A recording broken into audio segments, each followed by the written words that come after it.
Hello again, this is Sickle Yield, and today I'm here to talk to you about render settings in Iray.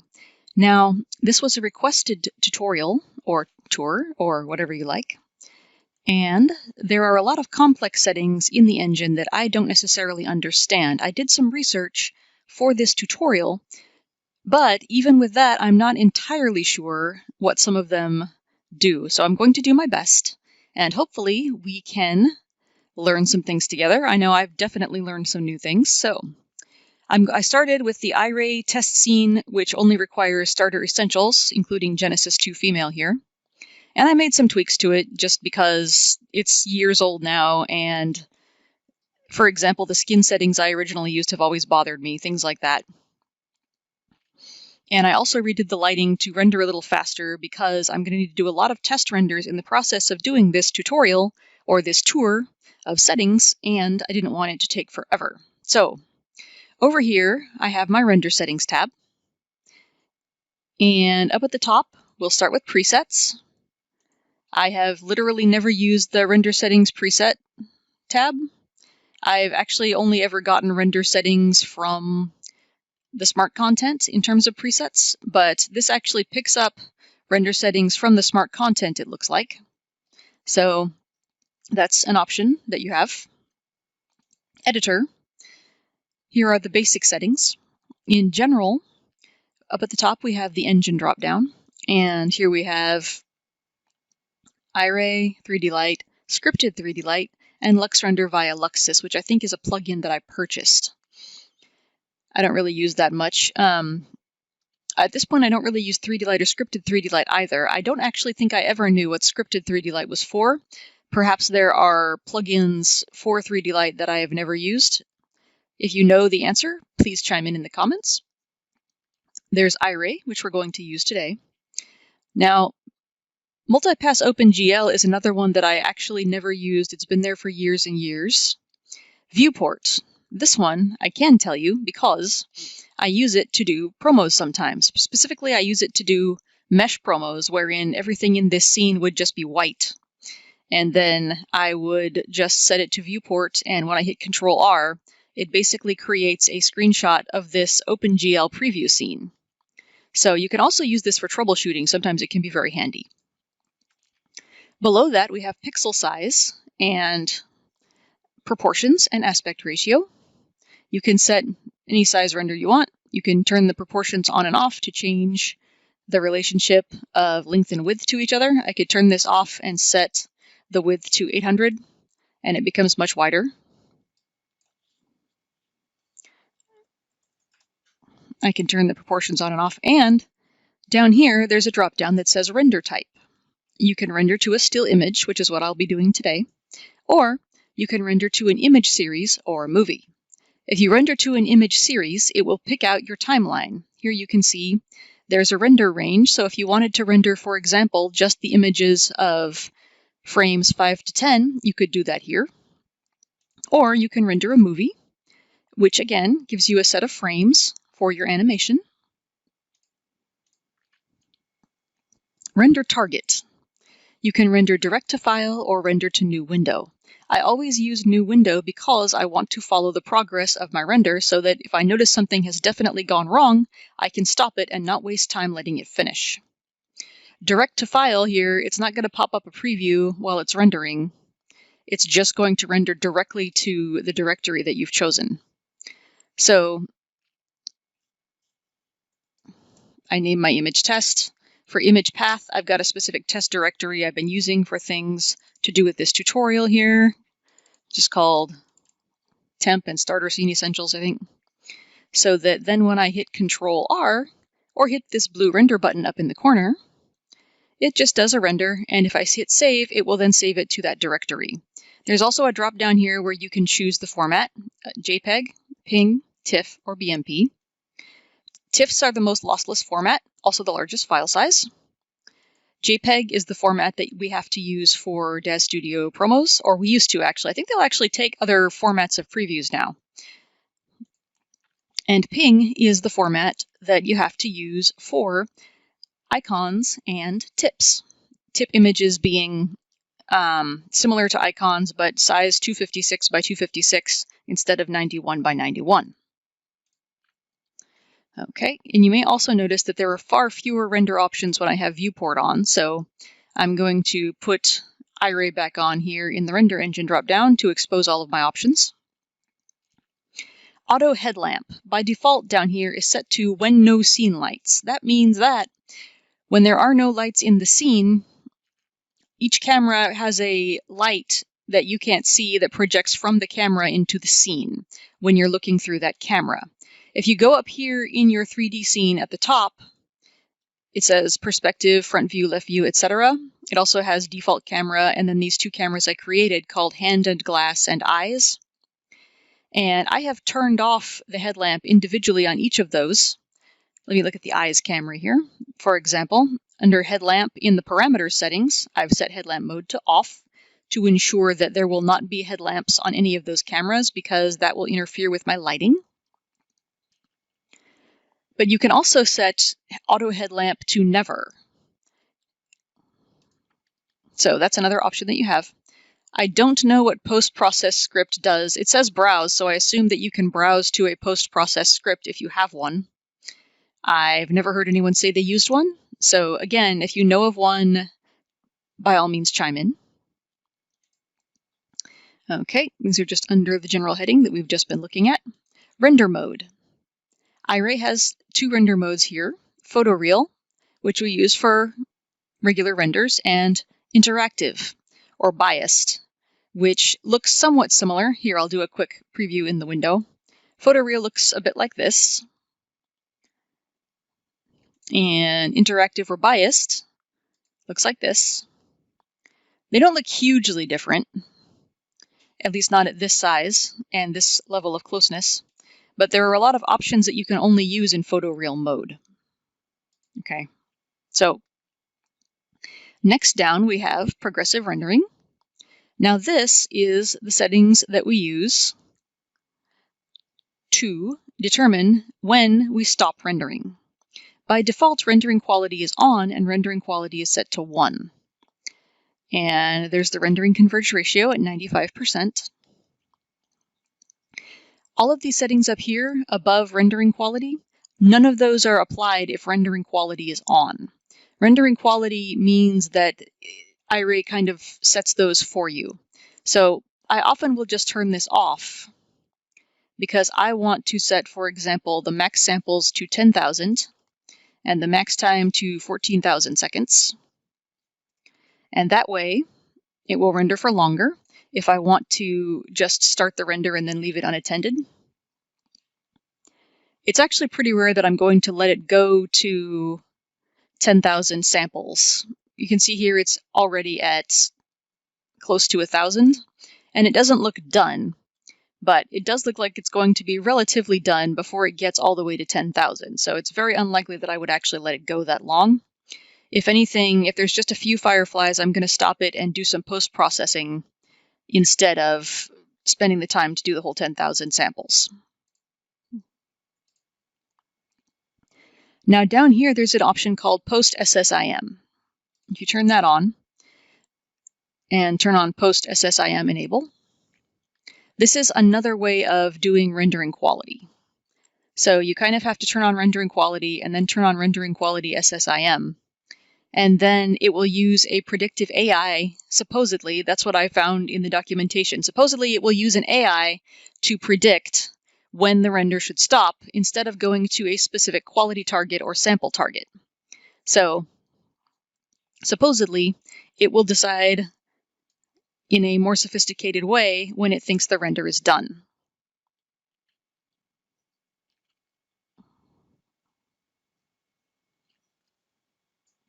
Right now it says 98%, even though it's not at 1,000. There we go. It's over 1,000 iterations now.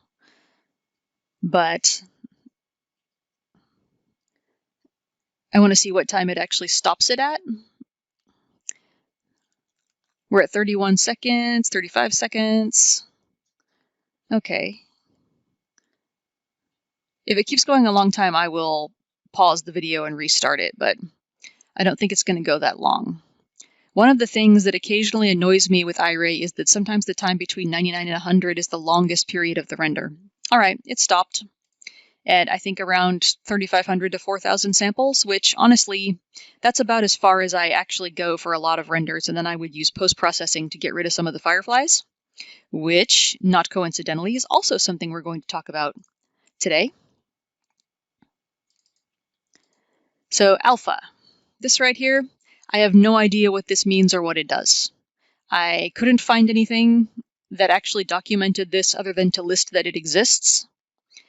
I think I found something saying it has to do with how the canvases system works and how it renders different canvases. But I just honestly have no idea. If you choose the custom option, it says custom alpha LPE, and there's a place to navigate to a file, but I don't know what that does either. The canvases system, over here in advanced, if you check canvases here and you hit plus, you can choose to add any number of canvases here, and beauty is the default one, which is just a nice version of your finished render. Usually looks better, has a better exposure when you've cleaned it up than just your regular PNG or JPEG render. You can also render emission, light group, environment lighting, and it will sort of do separate passes on those. I say sort of because the light group image never looks different from the beauty image to me. The environment lighting one usually does, and the depth one will be a black and white image that you can use as a mask on a blurred version of your image in order to control how closely in focus objects are in the foreground and background. I have another tutorial here on YouTube that is specifically about how canvases work. Just know that that is an option, and supposedly the alpha LPE setting here has something to do with that. I just don't actually know what.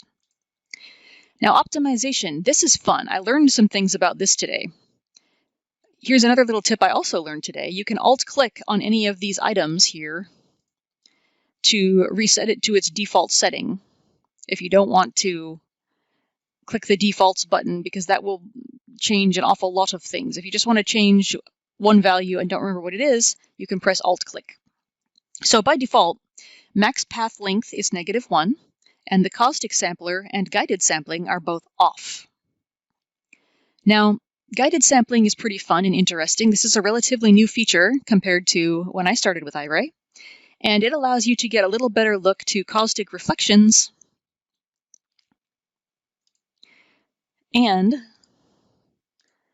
not go too slowly, because the caustic sampler here, if you turn this on, it helps to render better pictures of caustics, but it also tends to go much slower.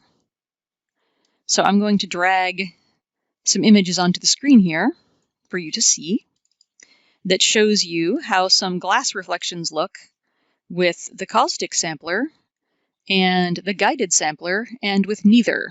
So with neither one on, that's this middle one, with the caustic sampler on, you can see it pretty much just shows the green reflection on the side of the hand and not as much on the palm. And with guided on, oddly enough, it shows a stronger green reflection on the hand and on the fingers and palm, a faint green glow there that doesn't show up as much in the caustic. So if anything, I actually liked the result of the guided sampler more. You might get different results if we were testing purely with a glass object, and I did not do that. I mostly used my test scene, but those are the results that I got. In future, with the result of that, I would probably use guided sampling more than caustic, just for me. The path length is a fun one that I did not know about. This affects how many times light bounces around in Iray before the engine stops it. So at -1, it just kind of keeps going, but you can set it to anything from 0 to pretty much any number. For example, I'm going to start here looking at the eye area. At -1, it looks like that. It's not really finishing rendering the skin quickly because I set it to higher SSS. But if I set the path length to 2, with just 2 bounces, we don't see any light in the eyes at all because it can't refract properly. If I go to 4, you can kind of see the irises there, but it's very dark because, again, light's not getting far enough into the corneas. If I go to 8, we get a pretty good result. And it's faster than if I had left it at -1.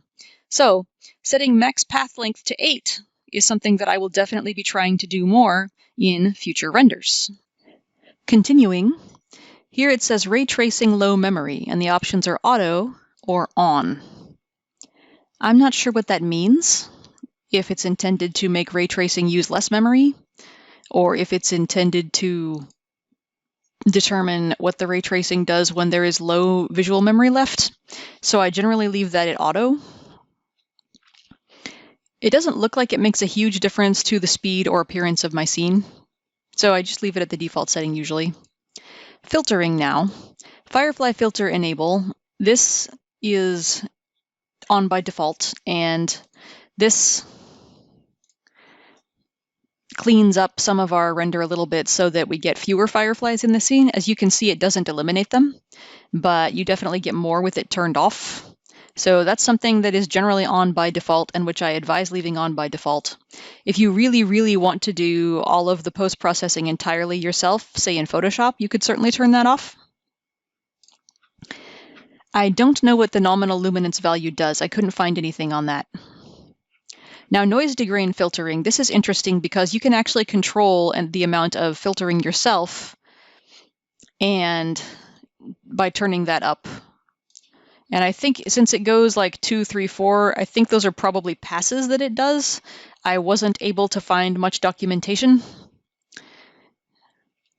But if I turn that up more and I turn up the blur difference, let's see if it degrains it more and faster than before. It doesn't really look that different to me. It doesn't really look that much better.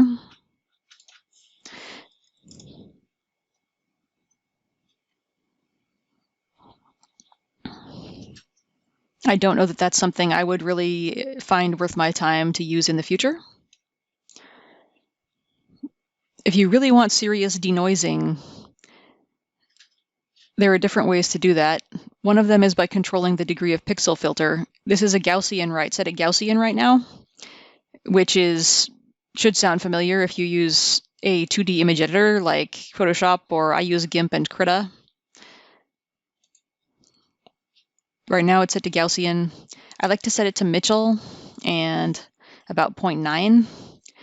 I think it's a little faster, and maybe the visual result isn't that different, but I don't know, I just like it better. You can experiment with different pixel filter options and see if there's one that you personally prefer.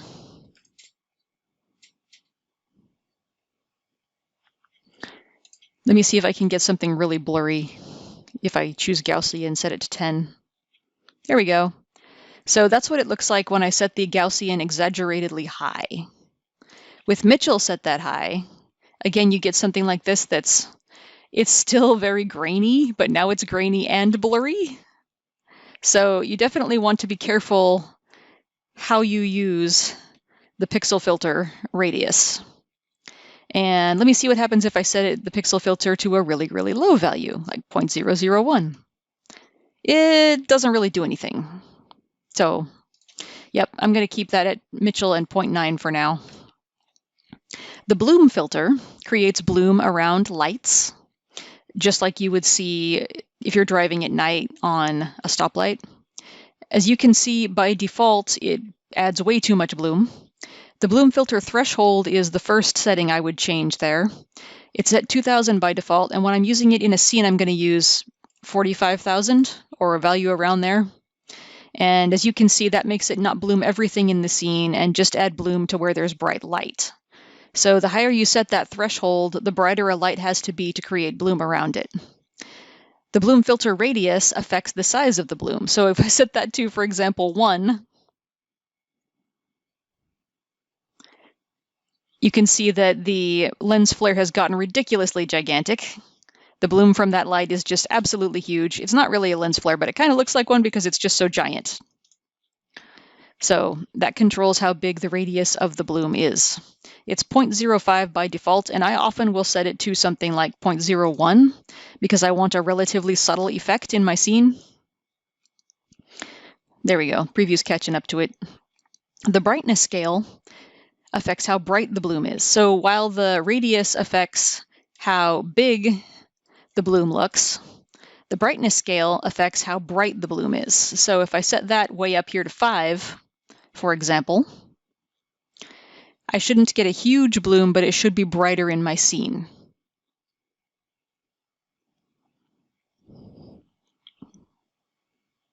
There we go. So you can see that the bloom hasn't gotten gigantic, but it has gotten to be a harsher white effect on the edge of the character, the translucency of the hair, these different highlights. So you can get different effects of bloom by adjusting those settings. And you can get different levels of degraining with the filter and a little bit with your pixel filter. But if you really want serious degraining in Engine and not to do it yourself in post, we have the post denoiser. So I'm going to click that to on. The default setting for this is actually 64 iterations, which is an incredibly low value. And there we go. That'll come back in and you can kind of see what that does. I have to make sure that's set to enable. And I'm going to set it to denoise alpha as well. There we go. So now you can see she's got very smooth, sort of Barbie-ish skin, and it has obliterated some of her bump detail and some of the bump detail on her pants. But we've got nice smooth surfaces on these spheres, even the ones with transmission.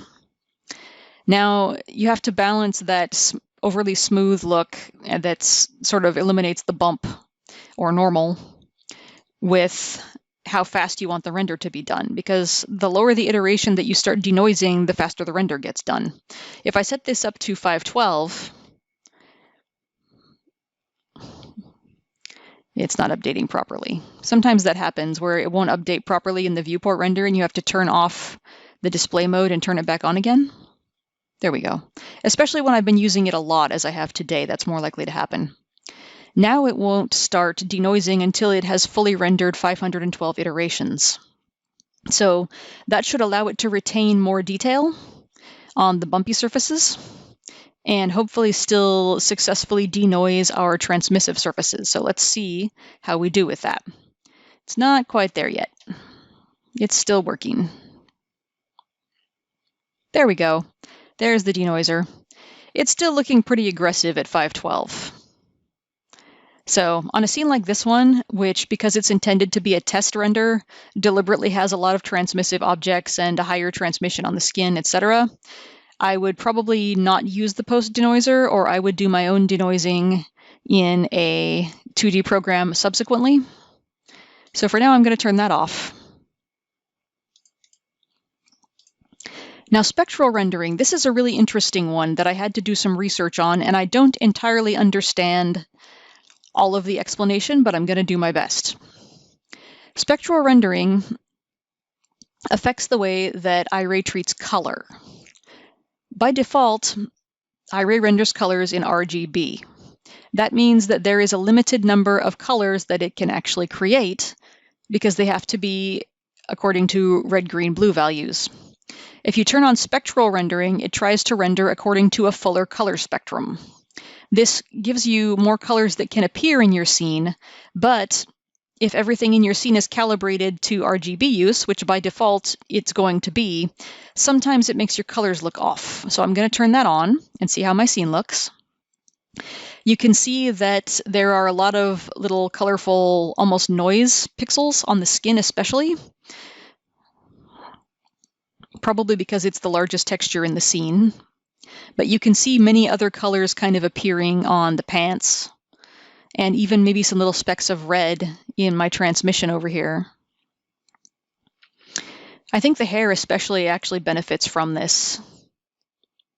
In the past, I haven't used this as much because originally I just thought it looked bad, but I think that maybe my lighting was at fault. The more important reason that I usually don't use spectral rendering is that it takes longer.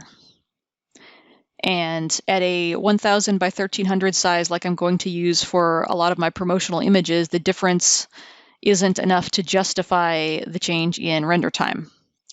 Now, the conversion color space and the conversion intent and the spectral observer, those are things that, while I did read explanations for them, I can't say that I really understood those explanations. Oh, right, faithful versus natural.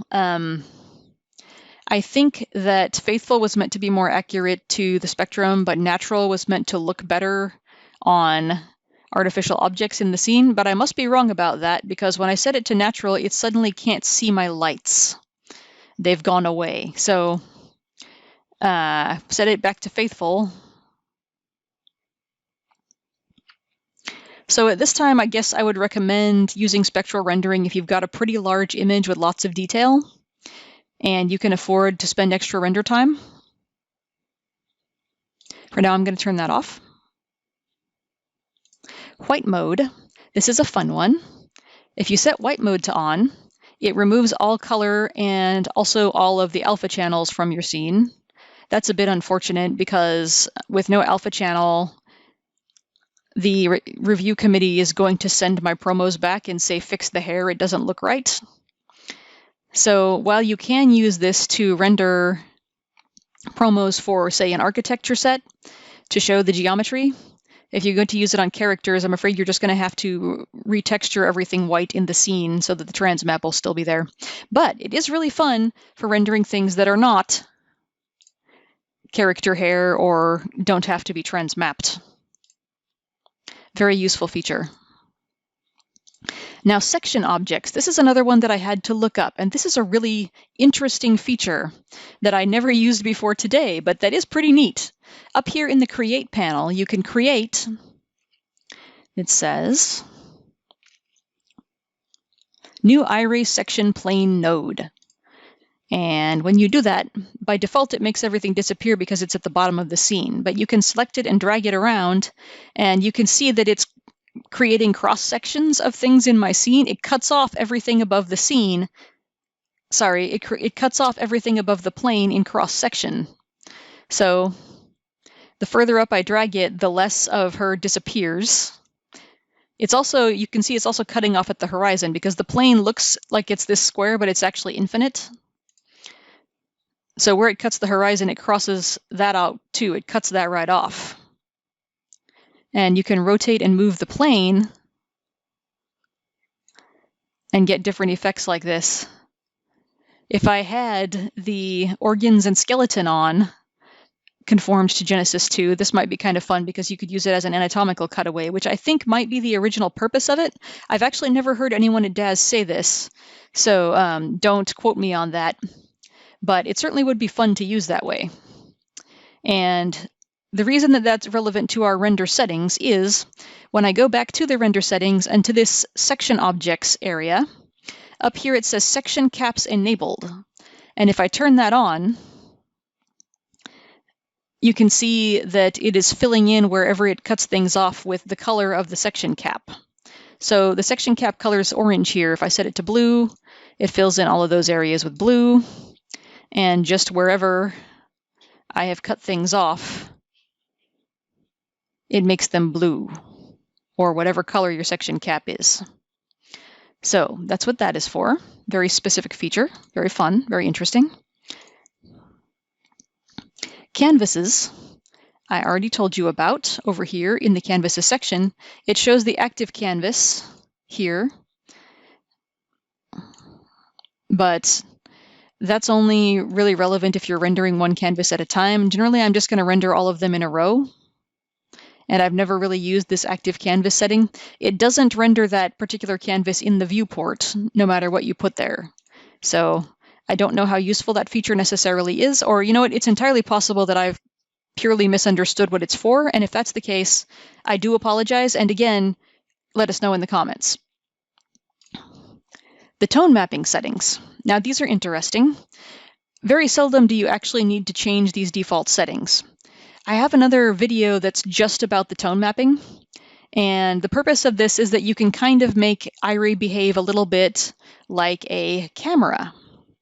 You can change the f-stop, the exposure, the shutter speed, etc. I even made Sunny 16 settings at one point, and Looney 11 and other things like that, but unfortunately, functionally, all that really does is to make the scene brighter or darker, and you can do that with just the exposure. So if I set the exposure to 11, for example, it gets a lot brighter like that. There's some glare. If I set it to 14, it looks like that.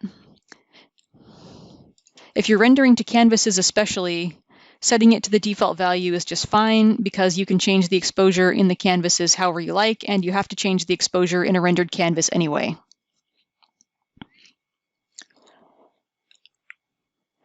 The other thing that I want to draw your attention to here is the burn highlights and crushed blacks.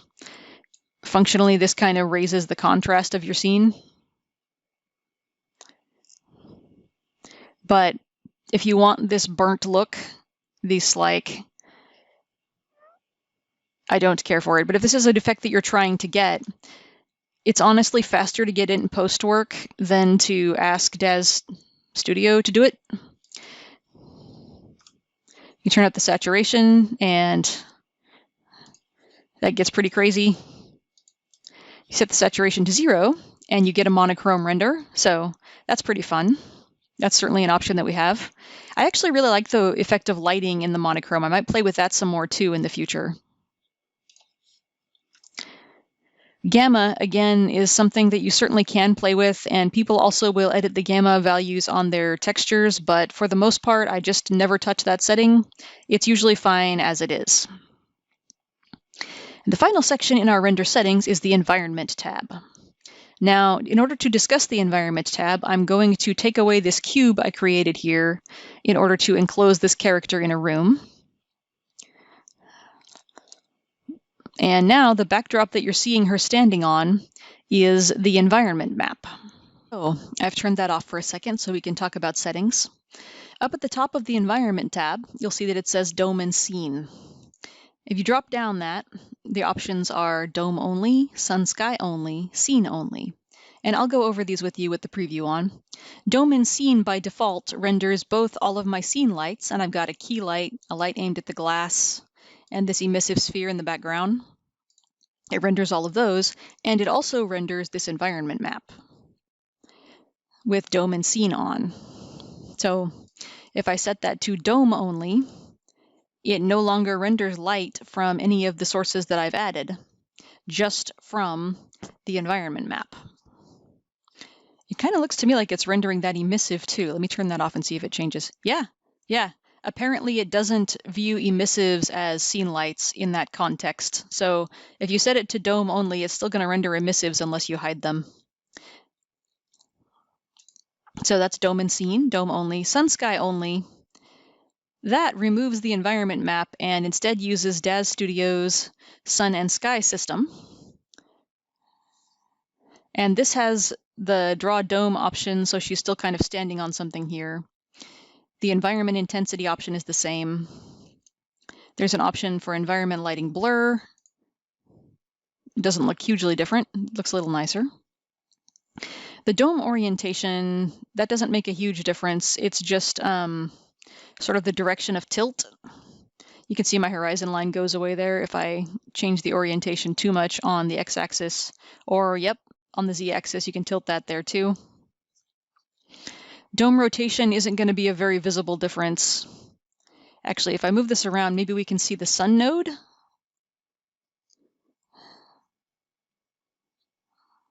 Nope, I don't really see it there. But the direction of the sun will change if you change the dome rotation. You can see on the ground her shadow changes direction as I move that. So that's what that is. The sun node, there's currently no sun node. But if I want there to be one, I could set an object in my scene as a sun, for example. I'm going to set this emissive sphere as one. So I'm going to click on the word none here, and it gives a list of the objects in my scene. And if I choose the object labeled emission and click accept, that is now my sun node for my scene. I can move it around, and the direction of sunlight changes, and it reflects in my objects as if it were a sun. You can see its reflection appearing in this metal sphere here.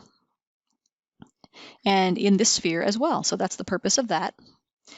Then if you have a sun node, you can change the sun disk's intensity, set it to 15 and create an incredibly bright light. You can make the sun disk bigger or smaller. I'm not sure if that affects it when you've chosen an object for that. Let me check. Yeah, it's a little bigger in the reflections there. The sun glow intensity just changes the brightness of it as it affects light in your scene. I'm not sure what physically scaled sun means. Oh, okay. If I turn that off, then it actually is affected by the sun disk scale. If I turn it back on, then it's just the scale of the object that I chose as a sun disk. That makes sense. Haze affects primarily the way the light works. It doesn't actually create a haze on the scene so much as it creates a hazy light. And under that, it says SS blue-red tint here. And I can make that haze more bluish-green or more yellowish. I've never cared for the effect of that, so I've never used it much, but it's certainly an option that you have. And saturation is similarly that, where it sets the haze saturation higher or lower. Now the horizon height, this one I do use fairly often because you can make this horizon go up and down so that the quote-unquote ground here that it's drawing starts higher or starts lower.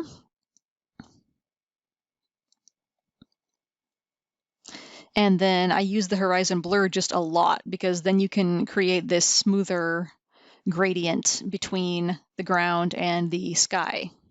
And then you can set the ground color to anything you want. I can set it to this dark blue.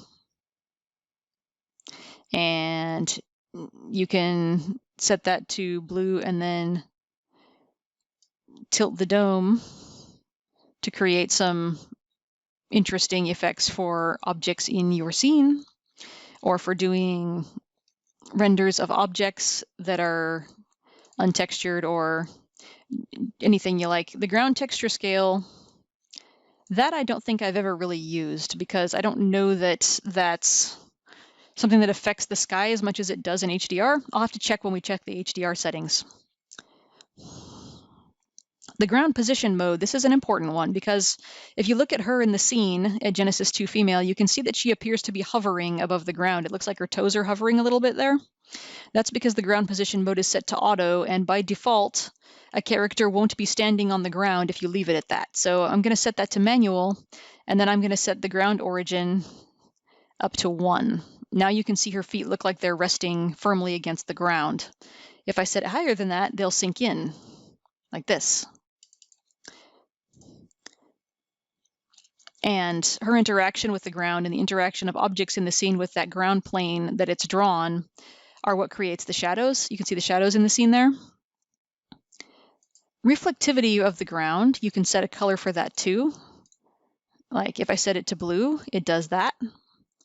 Interesting effect, creates greenish shadows.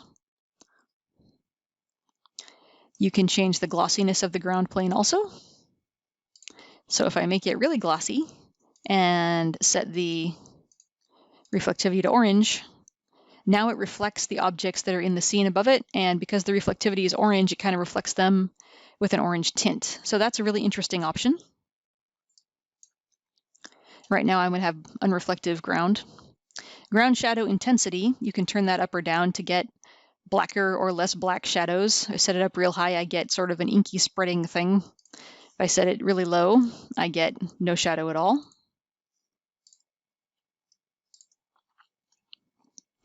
Ground visible from below, this means that if it's set to on and I tilt the camera down, now I'm looking at the bottom of the ground and I can just see her feet there. So if you want to render from a low angle like this, you're going to want to turn ground visible from below to off. And now I can see her. Now here are a couple of options that are relatively new to Iray that were not there when I started, which is really fun. Matte fog creates a fog in the background of your scene that sort of, this is what I had always hoped the haze would do, but it didn't originally. So right now it's set to visibility at 1,000, which is a long ways away. But if I set it to, say, 50. Now the haze is in front of the character, and she's affected by it. I can set it to 150. Let's see if I can get an effect where it's behind her, but in front of some of the spheres. There we go. It's kind of between her and the back sphere there, which is interesting, an interesting effect. And I can change the tint of this fog also.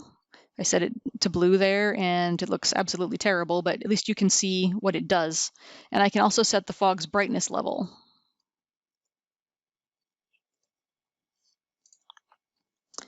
Now, separate from the matte fog, oh, we're not even done here. We've got the brightness relative to environment. So it looks like that's changing how it's calculated versus the lighting. And the brightness tint,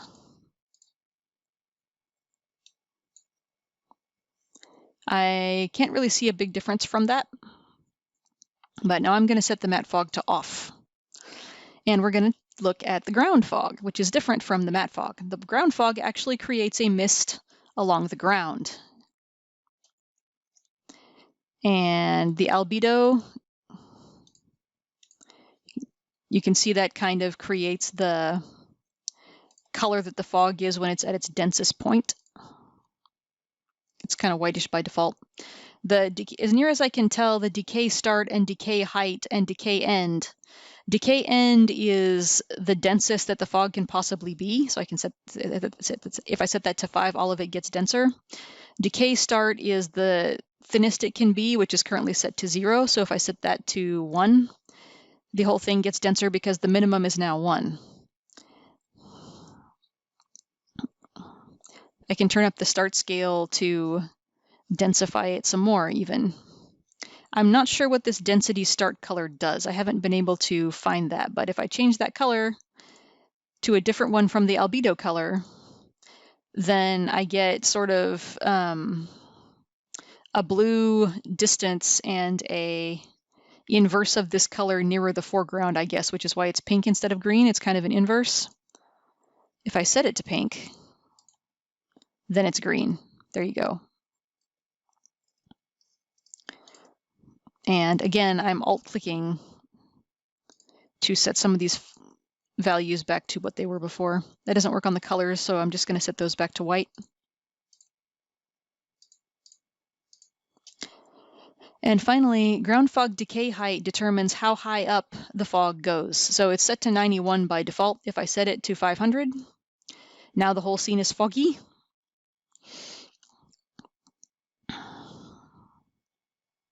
And if I set the ground fog decay start to a higher level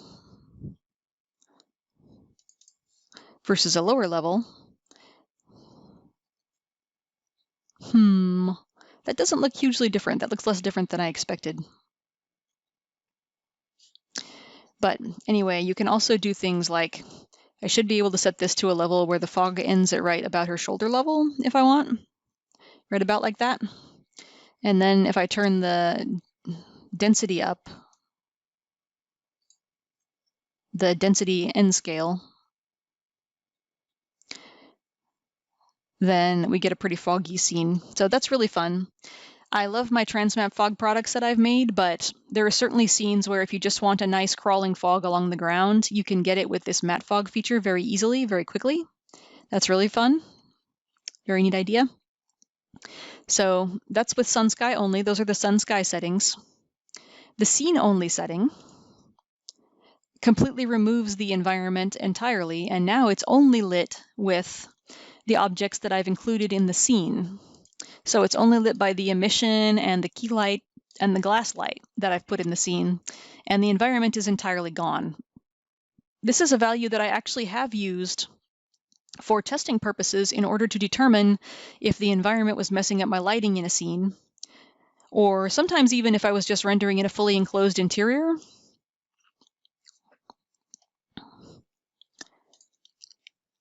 So back to dome and scene, and my environment map reappears. The environment map is one of the things that you can see if you go to the presets section here under render settings.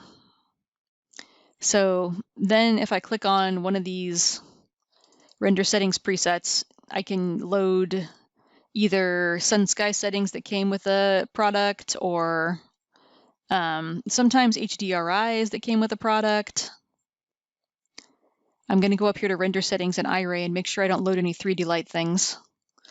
You can see that that set it to a wider view also, because the render settings can include the scene resolution, and in that case it did. Let me find one that's just in HDR.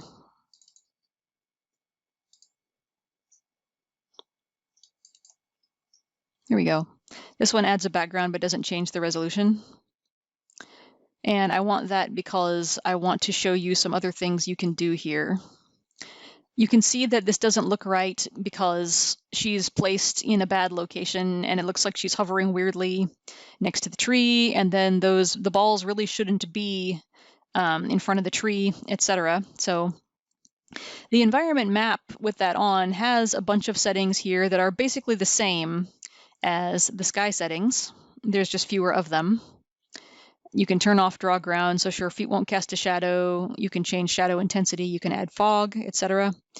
But the important one I want to discuss here is the dome rotation, because that will change where she's standing on the HDRI picture. Now she's standing more on the ground, and there's room behind her for the spheres to hover, and it doesn't look quite so nonsensical as the default one where she's too close to a tree. And you can rotate through all of the dimensions that are included and see all of the places a character can be sort of standing on an HDR. Sometimes an HDR is really intended to be used from just one specific camera angle, and in that case, sometimes the creator of it will include the camera angle from which it should be seen. I think that Dumorian, in some of his post-apocalyptic sets, has cameras to position your character in the right place on the HDRI. But here you can see we have ground position manual again, because I set it to that, and it stayed that way, but for some reason didn't keep the ground origin. So I'm going to set that to 0.1 again, which unfortunately kind of leaves her standing flatly on grass that she should be sinking into. But again, that's a problem that you always have with HDRIs, is you have to choose proper character placement. That's about all of our render settings, I think. Dome, ground, matte fog, atmosphere, yep. The advanced tab, I talked about canvases already. That's where that option is.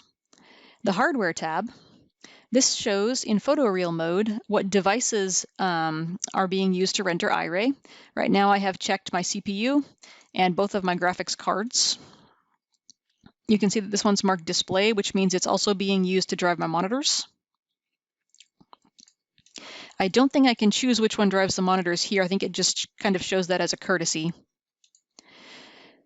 There's a setting down here called CPU load limit and thread affinity. I don't really change those. I'm not sure what they do. CPU fallback means that when it runs out of visual memory on the graphics cards, it will fall back to rendering with the CPU. Changing that setting means you got to restart Daz Studio. Allow GPU detection. If you turn this off, it just won't use graphics cards. And check GPU driver version. It's also on by default. I'm not sure why. I don't think I've ever actually gotten a warning about driver version, even when I had deliberately rolled back the driver. But that's what it says. Bridge, this right here is for when you are rendering with an online service. So I'm not going to go into those settings right now. Just know that that's what that tab is for. Up here at the top, you can see there's a setting called texture compression. And by default, this is going to be set much lower than I have set it here. I've set it this high because if you have it set to, say, 1024 and 2048 for medium and high threshold, any texture that is above 2048 will look a little blurry. So if your ground textures are looking blurry, they might be too low resolution, but it's also possible that you need to set your texture thresholds higher. It's going to render slower when you have high thresholds on because it's not compressing them. Compressed textures do render faster, they just don't look as good. So that's why I have that set to these values up here. And also, if you're rendering at a big distance from your subjects, then there's no reason not to compress the textures more because they won't be that visible. I think we've covered just about everything. I apologize for the gaps in my knowledge, but hopefully I've at least helped you to better understand many things in the render engine. Thank you for joining me, and happy rendering.